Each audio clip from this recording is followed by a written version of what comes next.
Welcome to another episode of the Life in the Right Lane podcast. We have Nicholas and Victoria here, and we are excited to reminisce a little bit today. This is our second anniversary, not of our wedding or our other wedding, but of our proposal.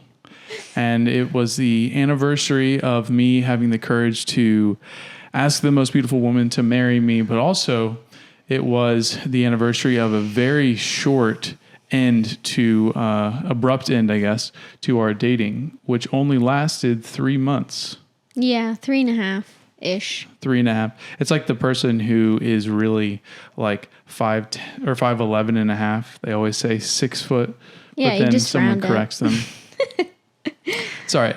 So we wanted to relive this story, share it with you guys, and then also we also feel very strongly that there are many situations when it comes to dating, many situations when it comes to whether you're moving too quick or not quick enough. Mm-hmm. A lot of people will tell you what they think, and many times you need to take all of those things, process them, and then make a decision. Don't just go off of what one person tells you, because they many times are just going on their own experience, really. Yeah, or looking at it from the outside in, and it's like you're not the one in the relationship, so only you and the other person can really determine what this is and where this is going. Right. And although it's good to have feedback and sound judgment coming in, especially when you're the one in it and your feelings are wrapped up in the relationship, it's nice to have an outside opinion to keep you level-headed if it's rooted in, if they're going off of what the Bible says and they are a good, strong, trusted Christian friend or mentor. But at the same time, only you can determine where this is and what it is and where it's going. Right. So if you're Google searching, how long should I be dating someone before I get married? Then you need to realize there's not going to be an answer that works for you, because the people that are writing are not you. You're the only one to determine that. Right. And, with the Lord's help, like this is a decision that of course has to be so prayed about. And even before you even meet a prospect person, you need to be very rooted in Scripture and going to the Lord with your cares and with the desires of your heart, and trust that He's faithful to provide if that is His will for your life. So yeah, I always laugh at that question when I see it online, people asking influencers or whatever, when is the perfect time to get engaged, or how long should I date before getting engaged, or basically what's the perfect recipe? And there really isn't one. I've heard from Christians who have dated a really long time and they needed that time. And then other Christians I've met, dated, got engaged and married all within 6 months. Mm-hmm. So there's, amazing stories like that where God's hand was all over it. And you think, wow, that's crazy. But when you're the one in it, you know that it's right. And what was the phrase that you said earlier? We were taking a walk. You said something with an O. Oh. Obvious. That's what you said. I was thinking obscure or something. Yes. You said it's just obvious. You just know. And so even though it's kind of scary, we only dated 3 months, but it was so evident that we were meant to be together. And that's why people annoyingly tell you, you just know. You just know, man. I got that. When you know, you know. I got that when I would ask people, and it's okay, tell me more about you just knowing, because that doesn't sound like a real answer to me. It just sounds like you don't want to answer the question. The reason they say that is not because they just had this lightning bolt strike them and they thought this is the right person. But when all the facts align together and your feelings align, there is no other explainable feeling than a peace and a very obvious direction. There can only be one way to proceed. This is all coming together so perfectly. And when all those factors start to move closer and closer and closer into one very obvious direction, you have no choice but to say, I just knew. And the reason you can't tell someone this is how I knew is because those pieces look different for every single relationship. But that's not exactly what we're talking about today. So we're going to skip ahead to the part where we did know. We will do another podcast on how to know. Yeah, it'd be good to like share some tips of things to look for and like what helps you know, because it is different for everybody, but we could share like a few tips and things to look for. I think that would be helpful. Yeah, let us know if you're interested in that, and we will do it. I think those types of things need to be talked about more openly, so you know what some of the things are that you need to be looking for. But every person's situation is different. Right. And it's hard to really map out, this is exactly how you should proceed through this. And that's why you have God, because he knows exactly what you need when you need it. So that's what you're going to go to. Yeah. So the story begins on a day that we were in the parking lot of my apartment where we are filming this podcast, and we both had this really weird moment where we said to each other, "You're the person that I'm going to marry." Yeah, that was really weird because y'all, it was like 5 weeks in. It was quick. It was so quick. No, quick. that's not true. We said I love you at 5 weeks because I remember going to my sister-in-law and being like, when did you and my brother say I love you? Because honestly, like, I'm kind of freaked out that we said it so early. Like, that's just not me. It usually takes me a while to warm up to someone and really be vulnerable with someone. And she was like, oh, it was about a month in or so. And I was like, oh, thank goodness. That makes me feel so much better. I tried to wait a long time, and a long time to me was like a month. So yeah. But so it was like probably 6 or 7 weeks in, because it was after we had already decided that we loved each other. But yeah, I mean, very early, I would say. Any person dating right now would probably say that's crazy how soon you guys knew. Yeah. I like to think of our relationship, every week was really a month of time. And we learned as much as most people do in a month in a week. That's true. That was just our relationship. We were extremely intentional. And I would just suggest, if you are dating or are looking to date in the near future, be so intentional so that you don't waste your time and you don't waste the other person's time either. Like yes, you could get to know someone cool and have a neat friendship, but ultimately, like, what are you wanting out of this? A potential marriage. So, it's good to be very intentional in the times that you spend with them so that it really helps you figure out, with God's help, leading, if this is the right person. Yeah. You don't want to be investing a lot of your emotional energy into a relationship that you know is not destined for marriage, or they know is not destined for marriage. So, we only have, many of us, 75, 90, between those amount of years on the earth. And we're not really called here to spend a lot of time invested in trying to find our spouse. Those are good things, and having a good time with people while you're dating is great. But remember that those moments are really distraction. Like those times in the grand scheme of things can be counted as distraction. They can be good distractions because ultimately you're finding a life partner to run towards the Lord with. But keep it in perspective. You're not here to date people. You're here to do the work of Jesus and speak life into other people. So just something to think about. Dating is fun, but if you're spending too much time analyzing all the tiny stuff and or not analyzing, then you may be interested in speeding it up or just waiting. I mean, waiting until you're ready. So we decided, okay, we think we were the right person. Then we went through a period I like to call the dark ages, where we were not on the same page, and it was not looking good, folks. It was not looking good. No, it was not. But those are times that you really need to allow to come into your relationship, Because Yeah, those test you to make sure that you really want what you say you want. Right. That's a good point. I mean, if we had dated for this 3.5 month period and never had like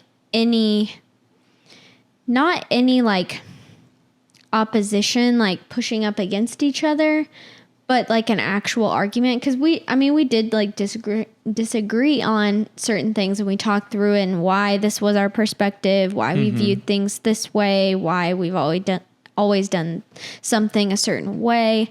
So there wasn't like never any friction, but we never really had like a full on, like, I don't know, opposing each other and like kind of a fight, to be honest with you. I don't know how else to describe it, but I mean, I think that's kind of important, because if you think that like marriage, you're not going to have any disagreements, you're lying to yourself. It's two imperfect people coming together. So you have your flaws, and you need to learn how to work through those together when you don't agree. And I've heard the phrase like learning how to like fight well. And I think that's a good way to put it, or disagree well, not really fight, but because a lot of marriage is just like learning how to compromise and working with the other person. It's like this constant, down yourself. Yeah. It's like this constant like tug of war, like push and pull. Like there are some times where I have to like let Nicholas pull a little bit more on that thing, because that's way more important to him than it is to me. So I can like give the rope a little bit, and then, it goes back and forth like that. So it kind of is like important in a way to go through that phase and just learn how you guys can be so separate in a moment and learn to compromise and come back together and work through it. And it's not always easy. It's usually not easy, and it's usually pretty messy, but working through that only makes you stronger at the end. And we ended up deciding, once again, the Holy Spirit is here. Like we can't break up. Like this is like God ordained. Like it sounds so like crazy to say, but we both really felt like it was not in God's plan to split up. The door was not wide open. So we decided to keep moving forward, and we started to pick up steam. We were really doing well. And it came time to have a look at rings. So we were talking about marriage, and Victoria wanted to go look at rings, and I didn't feel right about going to look at... I didn't want to go look at rings. That was your idea. Are you sure that was my idea? Yeah, I'm positive. Because you were like, well, I want to have... Because I was like, wow, we're going to look at rings already? It's only like 3 months in. I don't remember it that way at all. I remember. Because I was like, okay, we can go look at rings, but I don't really know what I want. You were definitely looking at rings online for weeks. Online. So why would that make me think it was some big step to go look at them in person? This is exhibit A of having disagreements in marriage. Okay, well, beside the point. So anyway, we were going to go look at rings, and I didn't feel right about doing that without having some awareness from her family, because I'm this guy that's been dating her for, at this point, like not even 3 months. It was like 2.5 months at this point. Yeah. And that's a big deal to go look at rings. So I called her dad and had the conversation. I was prepared. I've listened to several Ben Stewart messages where he talks about how important that conversation is, and being able to prove to your future father-in-law you can provide for her. So like I was ready with my bank information. I was ready to talk about my 5-year, 10-year plan. Luckily didn't need that. He was very gracious, and surprisingly that conversation went really well. I was prepared to debate, but there was no, I mean, I think the other thing that we continue to see throughout our entire dating was the people who were skeptical of us having a short time frame didn't spend very much time with us. The people that were around us and were talking to us and were interacting with us together as a couple were the ones saying, this is right. This is something that we see being a great relationship, no problems, and really giving us their blessing and their encouragement that this was good. Yeah. I had so many people like pull me aside or sit me down, and like secondary people, not the people that you're talking about that are constantly in our lives day to day, but and around both of us. That's important too. And they'd sit me down and be like, now listen, do you know what you're getting yourself into? Like this is marriage. Like you can't just get out of this. You guys need to talk about this. You need to line up on finances. You need to know how you're going to raise your kids. What is their religion? And the whole time I was like, yep. Talked about that.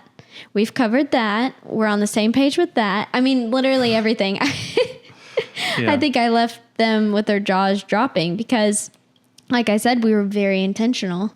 So anyways, prove them wrong, people. Prove them wrong. And sometimes you need more time, and that's okay too. Yeah, so definitely. We did not need that time, and we went to go look at rings.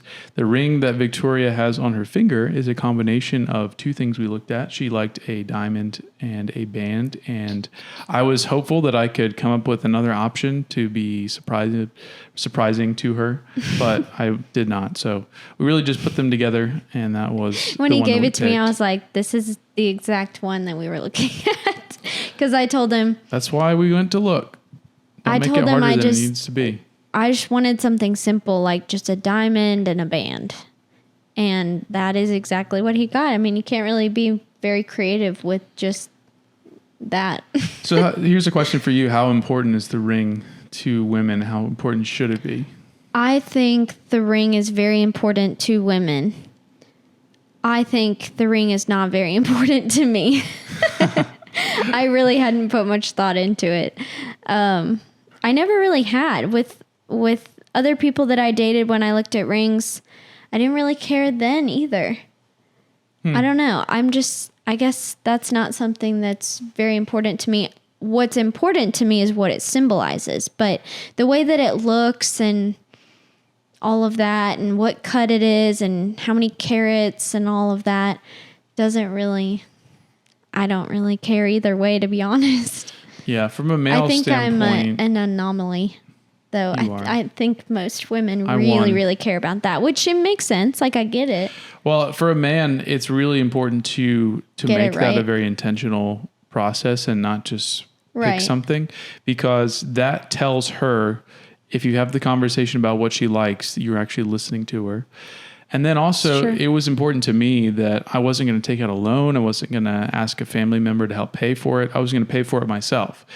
And when a man is sacrificing that up front, it's like the bride price in the Bible, where a man is paying the family of the bride a price for her. And that symbolizes that you have a stake in this. You are sacrificing to begin with, and that you value her so much. You are going to depart with monetary value. I think that's why it was important to me to be able to do that for her. But there are varying degrees of, like, how big do you get it? How much money do you put down? It all really relates to what your situation is, but make it intentional. So after we got the ring, well, not we, I got the ring. She didn't have it yet. We were about to go to her family's in St. Louis, Missouri, and her family was going to be up there at the same time, everyone together. And I was not planning on proposing so early, but it just happened that everyone was going to be at the same place, the same time, and it just made sense. Well, and you said that we weren't all going to be together at the same time for a while after that. So it was like, do it really early or wait several more months. Yeah. When you have the opportunity, seize it. That's important. So I got in contact with all of her family members. Everyone was excited. which again, I was prepared to really debate that, but didn't have to happen. So that was exciting. And then we started planning. So our scheme, throughout the weekend, we did some different family things. Cardinals game. We went to a baseball game. We went to a baptism of our sister-in-law, birthday party for our niece. So a lot going on. But unfortunately, I got sick, had a really bad cold right before we went, and it made the weekend kind of miserable for me. It wasn't as fun as I thought it would be. So I was not doing too well. And actually, the night before the proposal, I was losing my voice at the Cardinals game, and Victoria was angry with me because I wasn't talking to her.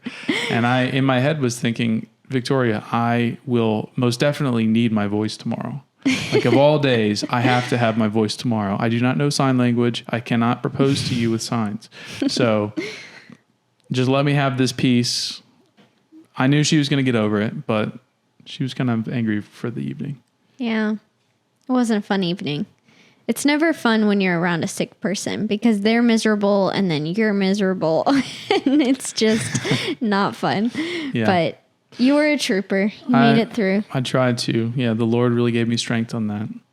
And then the next day was the day. So we were at church that morning, and then in the afternoon, we were all at her dad's house, and someone suggested, hey, we should go take pictures by the St. Louis Arch. And if you're not familiar with the U.S., there is a giant arch in St. Louis that symbolizes the gateway to the West. And it is very nice. It's on the river. It was very scenic. So we decided to do it there, and we went down to the arch. We were taking pictures. The whole point was to have the camera. So men, if you don't really know how you're going to get photos, make sure you get that figured out, because the women will want photos of the event. You don't want it just to happen with no one watching. And it's important to be able to have that memory for most people. Some people don't really care, but I think most people probably want the picture. Yeah, at least one. When I went to ask her, unfortunately, the goal was to have it directly under the arch, and so the pictures would have us framed by the arch, but the grassy area was completely closed off, so I had to do it on the road part, the sidewalk. And it was funny. We have a video which we tried to post today on Instagram. Didn't work. I think a lot of people couldn't see it because of the music that's in it, but you can kind of see in the background, as I ended up getting on one knee, you see some people walking towards us and then immediately turning around and walking away. They're like, oh, okay. Not the time. But I caught her completely off guard, I will have to say. She, the entire weekend was just dropping really weird hints, like she knew what was happening, but she really didn't. She texted me and said, I don't know, was it a text or you told me later, but you got your nails done. About the nail polish. Yeah, you got your nails done, and you're like, just so you know, these are the way I want them to look when you propose to me, so take notes. I really liked the color. I was like, I guarantee you they will be that way when I propose to you.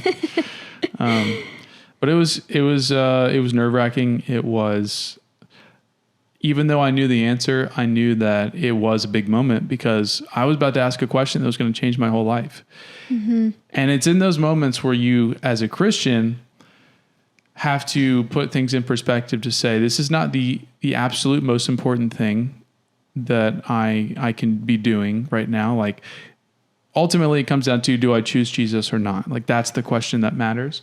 But when I'm choosing to pursue the Lord with someone alongside me, obviously that's very important.